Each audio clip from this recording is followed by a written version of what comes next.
नमस्कार, बहुत स्वागत आप सभी का। आप देख रहे हैं आपका प्रोग्राम कहानी कुर्सी की। मैं हूं सौरभ शर्मा आपके साथ। आज कहानी कुर्सी की में बहुत सारी खबरें हैं जिनके पीछे की खबर आपको बताएंगे। आज शुरुआत करेंगे बिहार की एक खबर से। केंद्रीय मंत्री गिरिराज सिंह हिंदू स्वाभिमान यात्रा पर निकलने वाले हैं। यात्रा भागलपुर से शुरू होकर किशनगंज पर खत्म होगी और वो खुद कह रहे हैं कि यात्रा मैंने हिंदुओं को जगाने के लिए शुरू की है। हिंदुओं को संदेश देना चाहता हूं कि बटोगे तो वाकई कटोगे। गिरिराज सिंह कह रहे हैं आजादी के वक्त हिंदुओं की जनसंख्या देश का कितना प्रतिशत थी, आज कितना है। मुसलमानों की आबादी कितना प्रतिशत थी, आज कितना प्रतिशत हो गई है। ऐसा क्यों है कि मुसलमानों की किसी यात्रा त्योहार पर कभी आज तक एक कंकर भी नहीं चला, लेकिन आज हिंदुस्तान में ही हिंदुओं के किसी भी धार्मिक पर्व पर पत्थर ना चले, ये देखना नामुमकिन सा हो गया है।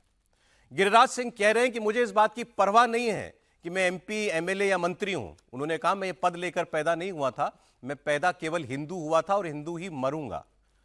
लेकिन उनको नसीहत देने वालों की भी कमी नहीं है। खुद खासकर जेडीयू जो उनकी साथी है राज्य में और केंद्र में, वो कह रही है कि बिहार में सब हर कोई शांति से रहता है।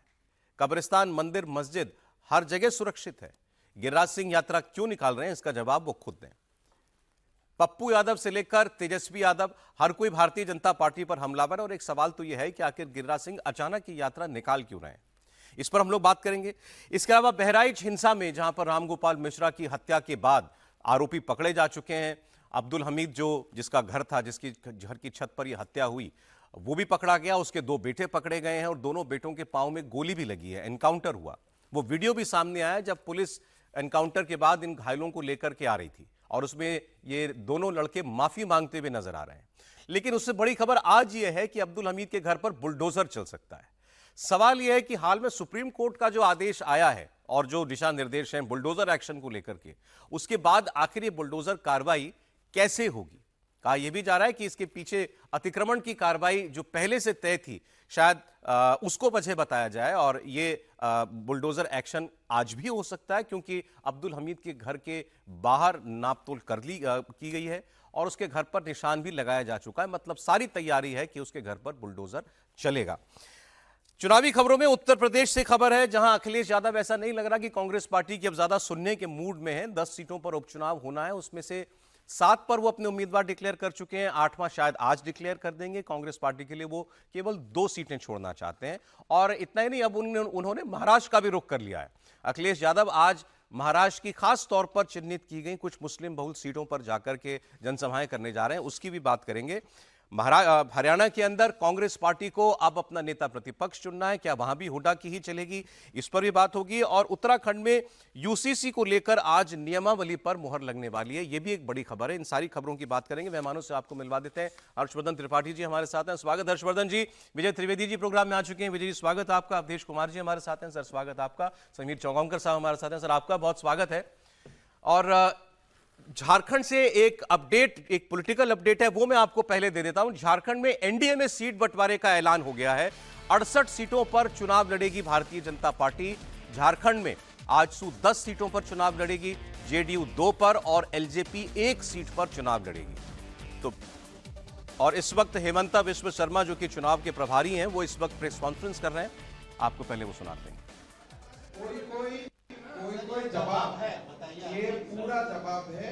इस जवाब से ही आप ये समझ लीजिए कि हम जब भी कुछ सिद्धांत होता है आपका सामने आता हूँ, और जब जब सिद्धांत होगा तभी हम ना जवाब दूंगा। सिद्धांत के लिए देखिए, अभी आपको आप देखिए, आप लोगों को मैं यही बताऊं कि ये सुनाओ, बाबूलाल मरांडी जी, सुदेश महतो जी, ये सारे नेताओं का नेतृत्व में लड़ा जाएगा। संफाई सुरेश जी हमारा नेता है, अमर बाबू जी हमारा नेता है। सारे लोगों का नेतृत्व में चुनाव लड़ा जाएगा और मुख्यमंत्री भी कौन बनेगा हमारे जब तैयार हो जाएगा, निश्चित हो जाएगा, आपको बताया जाएगा। और एक एक करके सुनिए ना, एक ही दिन में पेपर का हेडलाइन क्यों लेते हैं?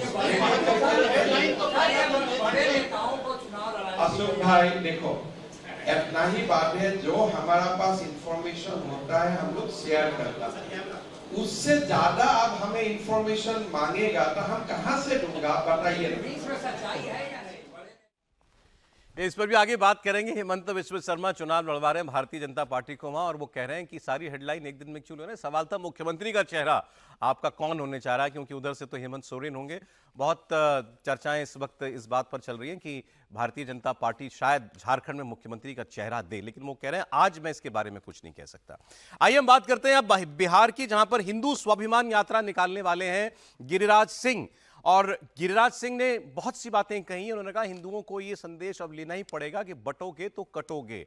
ये बात प्रधानमंत्री नरेंद्र मोदी भी कह रहे हैं, बटोगे तो सामने वाले जुलूस निकालेंगे, जश्न मनाएंगे, महफिल सजाएंगे।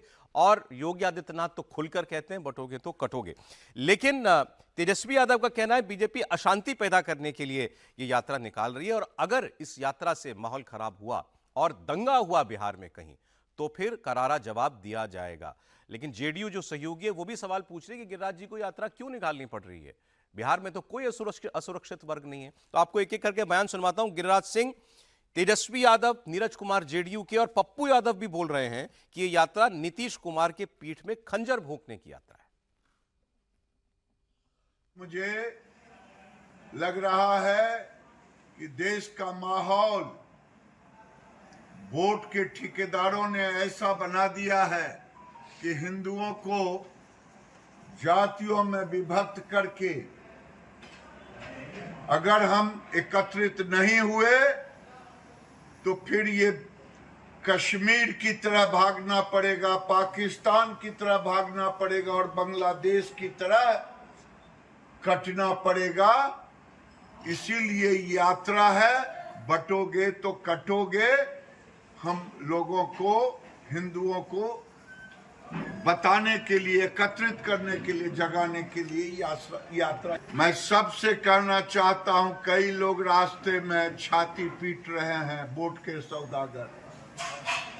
उन छाती पीटने वालों से कहता हूं, हिंदू ने आज तक कभी न दंगा कराया है, न उसके जुबान से कोई किसी के प्रति घृणा वाली शब्द हुई है। हम अपने को बचाने के लिए निकल रहे हैं, अपने अस्तित्व के लिए निकल रहे हैं। अगर अस्तित्व ही नहीं रहा तो इस देश का लोकतंत्र भी खत्म हो जाएगा।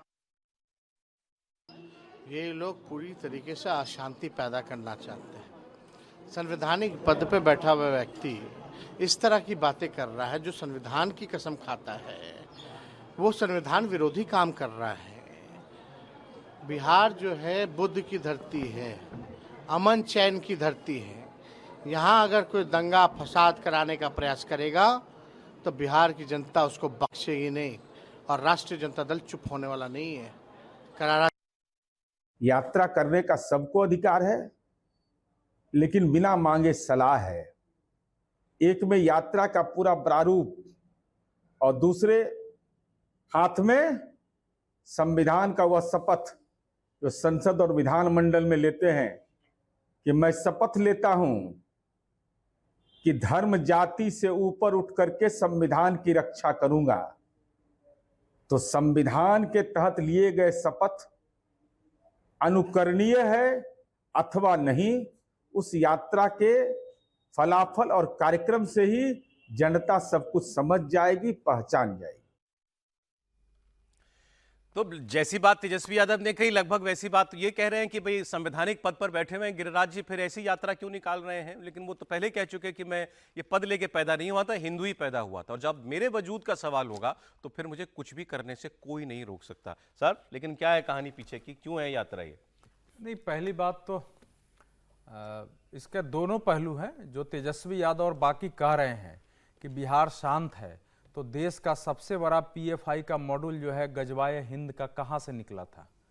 पटना और फुलवाड़ी स्वरूप मॉड्यूल था, जिसमें 2047 तक भारत को गजवाए हिंद में बदलने का था। पुलिस का वो रिटायर आदमी था, हजारीबाग से आया था, इतने लोगों को ट्रेनिंग दे चुका था, और ट्रेनिंग के उसके बाद लोग पकड़े गए और देश भर से पकड़े गए हैं। तो ये सत्यापित नहीं होता। दूसरी बात, जब वाराणसी में विस्फोट हुआ था, मुंबई के उपनगरीय रेल में विस्फोट हुआ था, और दिल्ली में 2008 का विस्फोट हुआ था, तो क्या पटना, फुलवाड़ी शरीफ और दरभंगा से आतंकवादी नहीं पकड़े गए थे, जिसको एनआईए ने बिहार मॉड्यूल का नाम दिया था?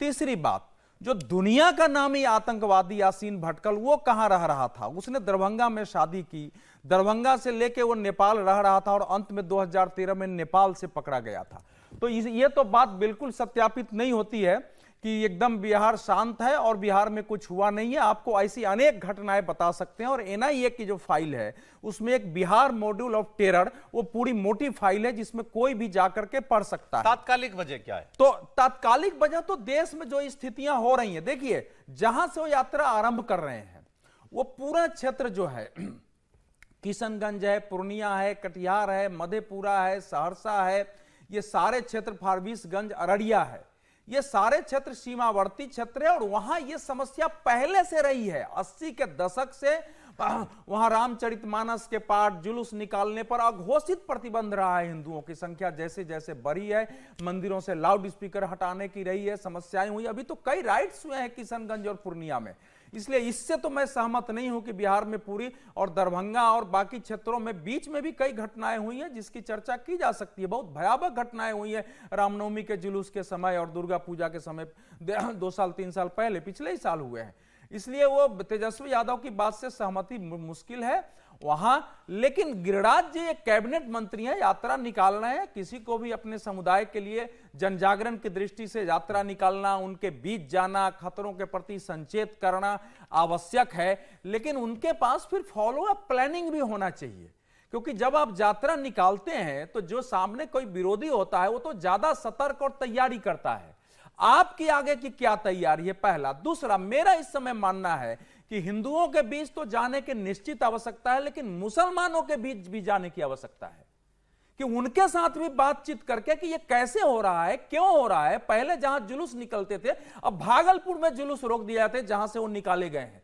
भागलपुर के जुलूस पर हमले होते हैं, वहां से रूट डाइवर्ट करना पड़ता है, पुलिस को हस्तक्षेप करना पड़ता है, और ये पिछले साल की ही घटना है। सरकार में है वहां, तो इसीलिए कह रहा हूं वो सरकार में है।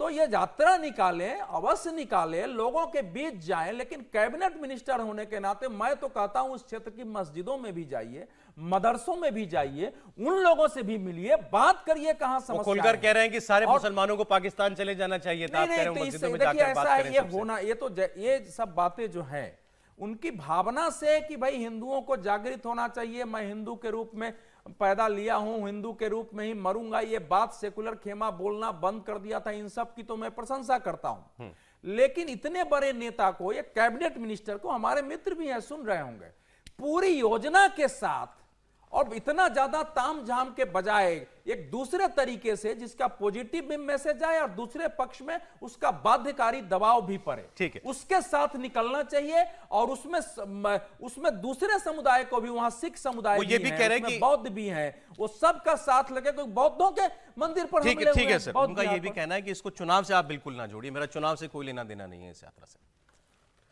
अच्छी बात है, इसमें क्या होगा, यात्रा निकालना है उनका अधिकार, वो चाहते हैं यात्रा निकालें। लेकिन मैं समझ रहा था गिरिराज सिंह जी बहुत बड़े नेता हैं, बिहार में उनका बड़ा ध्यान है, तो अभी फिलहाल वो सिवान और छपरा की यात्रा करेंगे, जहाँ जहरीली शराब से इतने लोग मर गए हैं। तो जिनको मरने वाले हिंदुओं की चिंता नहीं है, पहले तो उनकी चिंता करनी चाहिए ना। वो कह सकते थे मैं यात्रा 2 दिन बाद करूंगा, पहले मैं सिवान जाऊंगा, छपरा जाऊंगा, लोगों से मिलूंगा, परिवार वालों से मिलूंगा। खैर उनका अपना तय, उन्होंने अपना कार्य। वो बोलते भी इसी दिशा में ज्यादातर, जो भी वो बातें कहते हैं, एजेंडा क्लियर है उनका, हिंदुओं को एक करना, कह रहे हैं मेरा एक काम। तो जो मर गए हैं वो हिंदू नहीं थे। खैर वो तो अलग इशू है। अब इसमें 2 सवाल हैं। जो वो यात्रा कर रहे हैं उसमें मुझे कोई आपत्ति नहीं है, यात्रा करें। इस सरकार को देखना है कि भाई उनका केंद्रीय मंत्री हिंदू स्वाभिमान यात्रा कर रहा है, नहीं कर रहा। लेकिन मैं सोचता हूँ कि केंद्र में भारतीय जनता पार्टी की सरकार है, बिहार में भारतीय जनता पार्टी की सरकार है मिली जुली, नीतीश कुमार जी के नेतृत्व में। दोनों जगह पर सरकार होने के बाद भी यदि हिंदू खतरे में है तो ये सवाल पहले गिरिराज सिंह जी से पूछना चाहिए। तो कहते हैं पूरे देश में खतरे में, लेकिन यहाँ तो आप हिंदूवादी सरकार चलाते हो ना, हिंदुओं की रक्षा के लिए, हिंदुओं को जागरण के लिए, हिंदुओं को एकजुट करने के लिए सरकार चला रहे हो, तो ये जिम्मेदारी आपकी है कि नहीं है? क्या ये सवाल वाजिब है कि नहीं है कि भाई गिरिराज सिंह जी की सरकार के रहते हुए हिंदू खतरे में है, क्या कर रहे हैं? जागरण यात्रा से हो जाएगा हिंदू एकजुट? गिरिराज जी से पूछे या नीतीश जी से पूछे? नहीं, गिरिराज जी से पूछे ना। नीतीश जी तो कह ही रहे कि हमारे यहाँ पे सुरक्षित है सब, या गिरिराज जी पूछ लें नीतीश जी से, यदि उनको लगता है कि वो अलग हैं तो उनसे पूछ लें। तो ये सवाल महत्वपूर्ण है। बिहार का संकट अलग तरीके का संकट है, उस पर भी काम करना चाहिए और सरकार के एक मंत्री को संवैधानिक दायरे में रहकर काम करना चाहिए। और अवधेश जी की बात से मैं सहमत हूँ कि यदि वहाँ जा रहे हैं तो मुसलमानों के साथ भी बातचीत करें, मस्जिदों में भी जाएं, मदरसों में भी जाएं। आप मंशा क्या समझते हैं फिर उनकी इस यात्रा की? मंशा मैं तो कोई नहीं समझता, और यदि इससे हिंदू जागृत हो जाएगा तो बहुत बढ़िया बात है। गिरिराज सिंह जी तो हर सुबह 9:30 बजे हिंदू को जागृत करते हो गए क्या? नहीं, लेकिन शराब की घटना से इसको जोड़ना ठीक नहीं है। देखिए, नेपाल से लगे हुए जो इलाके हैं जहां ये दोनों भाग रहा था, उस क्षेत्र में भी दुर्गा प्रतिमा के समय पर नेपाल में भी हमले हुए हैं, बिहार में भी हुए हैं। उस क्षेत्र की दशा, पूरा एरिया आप चले जाएंगे ना यहाँ से जो सीमावर्ती है, तो वो भयावह रूप से पिछले 10-12 सालों में बदली है। और वहां के हिंदुओं में डर पैदा हुआ है, बहुत सारी कठिनाइयां पैदा हो चुकी हैं। इसलिए हिंदुओं के अंदर भय दूर करके उनको जागृत करने की आवश्यकता को तो मैं बिल्कुल नकारता नहीं हूं।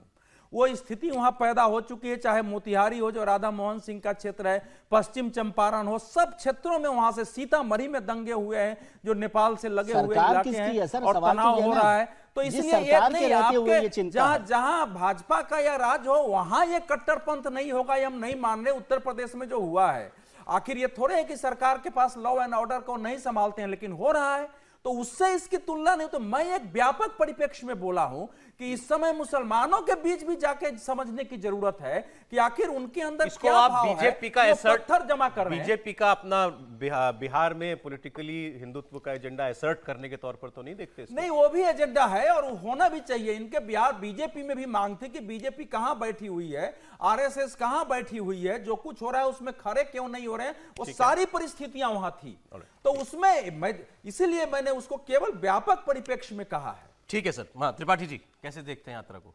मुख्यमंत्री बनने की इच्छा जागी हुई है, अचानक एक लाइन की बात है ये, वरना पार्टी का कार्यक्रम नहीं, पार्टी की योजना नहीं, भारतीय जनता पार्टी का कोई एजेंडा नहीं, हिंदू को जगाना है, ये तो इसमें कोई छिपी हुई बात है नहीं। राष्ट्रीय स्वयंसेवक संघ और भारतीय जनता पार्टी बरसों से ही करते आ रहे हैं। उनका जो जन्म हुआ है, जन्म काल से एक ही लक्ष्य है, हिंदू संगठित करना, हिंदू जागृत करना, हिंदू को इतना सचेतन कर देना कि वो सब कुछ अपने आप समझ ले कर ले। लेकिन जब 2025 में विधानसभा चुनाव होना है, उसके ठीक पहले गिरिराज सिंह अचानक ये यात्रा निकालते हैं, तो ये अचानक नहीं, मुख्यमंत्री बनने की महत्वाकांक्षा जागी। उनको लग रहा है कि बिहार में एक जिसको हम क्या कहेंगे लीडरशिप वैक्यूम है, एक जो नेतृत्व का कहें कि एक थोड़ा सा अभाव है, वो लग रहा है। तो मूल कारण वो है। उसके अलावा ये जो मूल यात्रा है, चूंकि मैं स्वामी दीपांकर को भी उनके बगल में देख रहा हूं, मूल यात्रा का भाव बड़ा अच्छा है। वो कह रहे हैं भैया जाति नहीं, हिंदू अपनी पहचान। वो बड़ी अच्छी यात्रा है, पूरे देश में निकल रही है और निकलनी ही चाहिए। और हिंदू स्वाभिमान यात्रा में भी कोई दिक्कत नहीं, लेकिन जब आप उसकी बुनियाद ऐसे करते हैं तो उसमें पॉलिटिकल मोटिव दिखने लगता है। और जब पॉलिटिकल मोटिव पहले खड़ा हो जाता है तो पता चलता है कि जो अच्छा काम हो के और आगे उससे पॉलिटिकल कुछ माइलेज मिलता, लाभ मिलता, वो भी मिलना बंद हो जाता है। लेकिन उनका अधिकार है और यह सवाल बिल्कुल खड़ा होगा कि केंद्र और राज्य में भारतीय जनता पार्टी की 1 दशक से अधिक से सरकार है। वहां तो लंबा समय हो गया, 2005 से है, लेकिन 1 दशक से अधिक से दोनों जगह की सरकार है। बीच में डेढ़ साल 17 महीने शायद हटा दें तो। ऐसे में अगर ये करना पड़ा है, होना तो ये चाहिए था कि कुछ बड़े उदाहरण प्रस्तुत होते। बिहार में विजयादशमी के जुलूस पर जब हुए, बिहार में दुर्गा प्रतिमा विसर्जन के समय एक घटना हुई थी, जेडीयू के एक नेता के मेरे ख्याल से उनकी बेटी थी आईपीएस ऑफिसर, उन्होंने जो किया था, वो सब कोई छिपी हुई बात नहीं है। और क्या इसे इस तरह से भी देखा जाना चाहिए कि जनता दल यूनाइटेड की जो राजनीति थी और भारतीय जनता पार्टी की जो राजनीति है, वो दिख भले रही होगी दोनों साथ साथ हैं, लेकिन एक साथ चलने की गुंजाइश 25 के विधानसभा चुनाव में नहीं है। अपना अपना वाला खांचा सब दुरुस्त कर रहे हैं। मैं तो इसको ऐसे ही देखता हूं। आप मानते हैं कि उनकी इस यात्रा को कम से कम पार्टी का आशीर्वाद नहीं है? अभी तक तो मुझे नहीं दिख रहा। अगर आशीर्वाद होता तो पार्टी के बैनर होते। एक पार्टी का बैनर नहीं दिखा है, मुझे अब जानकारी नहीं है। मैं इसको पता करूंगा कि क्या वहां का जिला अध्यक्ष, वहां के प्रदेश अध्यक्ष, वहां के लोग जब सब थे, सब मौजूद थे, अध्यक्ष वो सब है। सारे लोग शामिल सब मौजूद थे। अगर वो शामिल थे तो फिर तो ये और कमाल की बात है, ये और कमाल की बात है। फिर तो भारतीय जनता पार्टी को अपने कार्यक्रम के तौर पर करना चाहिए था ना, क्योंकि ऑफिशियली ये कहा जा रहा है पार्टी का लेना देना नहीं है। मैं यही तो कह रहा हूं, इसको समझिए ना। लेकिन पदाधिकारी गए, पदाधिकारी गए, निजी संबंध यानी जो होते हैं, अपना गिरिराज सिंह- खांचा दुरुस्त हाँ। करना है। वो तो पार्टी अपनी- का कार्यक्रम अपना नहीं कर संगठन, पा रहे। अपना तो संगठन पार्टी का है। कार्यक्रम करेंगे तो नीतीश कुमार कहेंगे भैया क्यों ही निकाल रहे हो यात्रा, और यात्रा बिल्कुल निकालनी चाहिए। हिंदू स्वाभिमान यात्रा में तो कभी दिक्कत है ही नहीं। बताएं समीर जी। नहीं, नीतीश की देखिए, पार्टी में भी गिरिराज सिंह एक मुझे लाइन, लगता है- नीतीश की पार्टी के एक वर्ग का भी इसको ना जगह जगह अंदर से समर्थन है। ये आप ये समझ लीजिए जो बिहार की हालत है कि निकालो निकालो, ऐसे नहीं हुआ देखते है। हैं सर वो जी। देखिए, इसमें स्पष्ट रूप से नजर आया कि गिरिराज सिंह की राजनीतिक महत्वाकांक्षा बिहार को लेकर जो है वो अब हिल्लोरे मार रही है, और अब उन्हें लग रहा है कि 10 साल से केंद्रीय मंत्रिमंडल में उन्हें कोई बहुत ज्यादा तवज्जो मिली नहीं। उन्हें लग रहा था कि उन्हें बहुत बड़ा मंत्रिमंडल मिलेगा, और जिस तरीके से उन्हें विभाग मिले गए हैं तो उन्हें लगता है कि अब जब बिहार में चुनाव आ रहे हैं, 2025 के आ रहे हैं, भारतीय जनता पार्टी के पास कोई ऐसा नेता नहीं है। नीतीश कुमार का अब सूर्यास्त होने वाला है राजनीतिक रूप से, और इस बात की पूरी संभावना है कि भारतीय जनता पार्टी 2025 में अपना मुख्यमंत्री वहां बनाएगी। तो गिरिराज सिंह को लग रहा है कि क्यों ना मैं इसे एक एक्सपेरिमेंट के रूप में ले लूं कि मैं एक यात्रा निकालता हूं, मैं हिंदू हृदय सम्राट बनकर निकलता हूं, बिहार में एक बड़ी अपील होती है और मैं एक बड़ा नेता बनकर निकलूं, तो कल मेरी दावेदारी बिहार में भारतीय जनता पार्टी की तरफ से मुख्यमंत्री के रूप में हो सकती है। मुझे लग रहा है ये एक राजनीतिक अपने स्केल को बढ़ाने की उनकी एक कोशिश होगी। और देखिए, वो कैबिनेट मंत्री, अगर मुझे लगता है उन्हें यात्रा निकालनी थी तो मुझे लगता है कि भारतीय जनता पार्टी से बात करते, पार्टी का कार्यक्रम अगर ये बनता और यात्रा निकालने में कोई दिक्कत नहीं। राहुल गांधी ने भी अपनी ऐसा तो यात्रा नहीं हो निकाली सकता थी। कि पार्टी को बिना बताए वो ये सब कुछ कर रहे हो। नहीं, पार्टी की नॉलेज में होगा, लेकिन पार्टी का ऐसा समर्थन नहीं है, पार्टी का कार्यक्रम नहीं पार्टी है, अध्यक्ष भी वहां जा सकते थे, पार्टी का क्योंकि कार्यक्रम यदि नहीं है। हिंदू मतलब आधिकारिक रूप से स्वाभिमान पार्टी ने इसे अपना कार्यक्रम नहीं बताया है। यह गिरिराज सिंह का नहीं, तो राष्ट्रीय कार्यक्रम अध्यक्ष है, की बात पार्टी कर का रहा हूं, समर्थन जब जरूर है। गिरिराज सिंह जी या कर रहे इसके हैं। पीछे ये भी हो सकता है कि नीतीश कुमार नाराज न हो जाए अगर पार्टी का कार्यक्रम होगा, जाहिर है। तो पार्टी का कार्यक्रम नहीं बताते हैं, गिरिराज सिंह को पर्दे के पीछे पार्टी समर्थन देगी और कह देंगे कि भाई ये गिरिराज सिंह का कार्यक्रम है। पार्टी देखना चाहती है कि इस कार्यक्रम से ये जो उनका पदयात्रा निकल रही है, इसका जमीनी स्तर पर क्या असर होता है। अगर इसका सेंटिमेंट अच्छा मिलेगा, समर्थन मिलता है और पार्टी को लगता है कि इस तरह की यात्रा से 2025 में अगर हिंदू वोटर उन्हें इकट्ठे करने में मदद मिलती है और वो पूर्ण बहुमत की सरकार और बिना नीतीश के भी इसमें आगे बढ़ सकते हैं, तो मुझे लग रहा है ये एक एक्सपेरिमेंट के रूप में देख रहे हैं। अगर ये चल गया तो हो सकता है भारतीय जनता पार्टी इसे एक बड़े स्तर पर बिहार के अंदर ऑर्गेनाइज करे, फिर भारतीय जनता पार्टी के बड़े नेता शामिल हो, फिर पदयात्रा को, फिर भारतीय जनता पार्टी बिहार में 4 दिशाओं से 4 रथ यात्राएं निकाल देगी कि भाई हिंदू इकट्ठा करने के हम निकाल रहे हैं, फिर प्रदेश अध्यक्ष निकलेंगे, दूसरे मंत्री आपको निकलेंगे। लगता है बीजेपी के पास वाकई लीडरशिप वैक्यूम है बिहार में? अभी भी? बिहार में है निश्चित रूप से। बिहार में कौन है भारतीय जनता पार्टी का लीडर? जो सरोमान ने, बिल्कुल वैक्यूम है भारतीय जनता पार्टी के पास। पिछले 30 साल और यही कारण रहा कि 15 साल से नीतीश वैक्यूम तो कुमार तब के होता हाथ है जब कोई लीडर रहा हो और वो नहीं रहा है। पार्टी के पास लीडर ही नहीं है कोई। कई मुख्यमंत्री बना के देख चुकी पार्टी। मुख्यमंत्री कौन 15 साल तो सॉरी, नीतीश कुमार ही है वहां पर। उप मुख्यमंत्री। मुख्यमंत्री बनाने का मतलब ये कि लीडरशिप नहीं है। और वो भी तो आपके बड़ी पास पार्टी होकर सम्राट कोई चौधरी तो आपके मुख्यमंत्री क्यों नहीं बनाता है। है? सम्राट चौधरी दूसरे पार्टी से आपके पास फिर से मैं हुए, वही कहूंगा, आपके अपने लीडर कौन से? जो भी लीडर रहे वो केंद्र में आ गए हैं। मुझे लग रहा है कि 15 साल से नीतीश के हाथ में पूरी पार्टी रही है जिस तरीके से वहां पे, एक लास्ट तो बीजेपी बस वहां बहुत एक स्पष्ट लाइन नहीं है। मिला। वो हम लोग इलाहाबाद विश्वविद्यालय में सुनते थे कि उप मतलब चुप।